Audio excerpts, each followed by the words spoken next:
الحمد لله حمدا كثيرا طيبا مباركا فيه، وأشهد أن لا إله إلا الله وحده لا شريك له، وأشهد أن نبينا محمدا عبده ورسوله. اللهم صل وسلم وبارك عليه وعلى آله وأصحابه. أما بعد، فاتقوا الله تفلحوا وأطيعوه تفوزوا وتسعدوا أيها المسلمون. ومن ضرورة حفظ مصالح المسلمين في دينهم ودنياهم ما اتفقت عليه كلمة علماء الأمة من تنظيم حج النفل بما صدر عن ولي الأمر، وحينئذ فطاعة ولي الأمر واجبة في ذلك. فالله عز شأنه وقد رتب على حج النفل الثواب العظيم، فهو سبحانه الذي أمر بطاعة ولي الأمر فيما يراه محققا لمصالح المسلمين في أداء حجهم.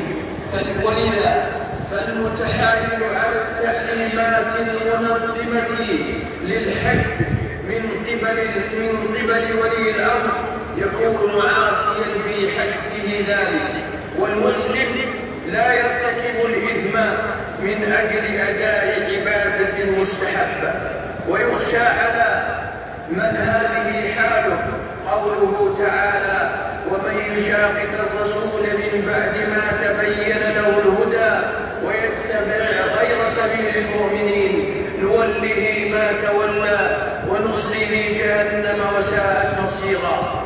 وقد جاء عن بعض سلف هذه الأمة تفضيل الصدقات على نفل الحج، فاتقوا الله عباد الله، واعلموا أن نية ترك الحج النفل للتوسعة على المسلمين مع نية الوقوف عند حدود الله في طاعة ولي الأمر يترتب على هذه النوايا الفضل العظيم والأجر الكبير.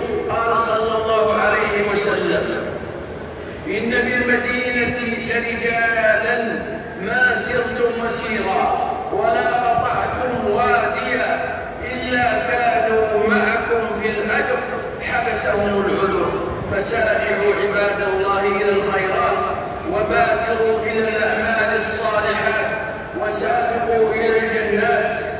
ثم إن الله أمرنا بأمر عظيم ألا وهو الصلاة والسلام على النبي الكريم.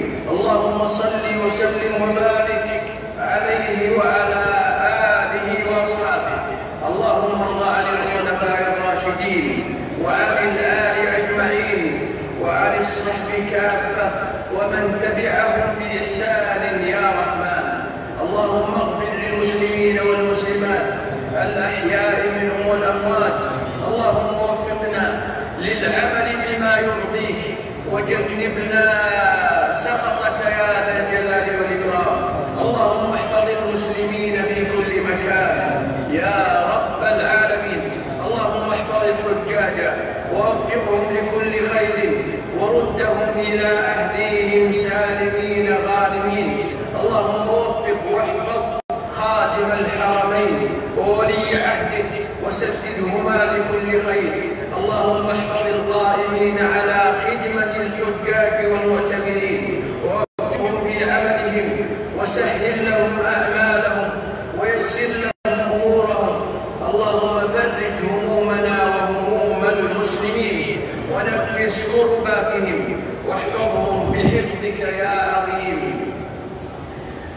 سبحان ربك رب العزة عما يصفون وسلام على المرسلين والحمد لله رب العالمين.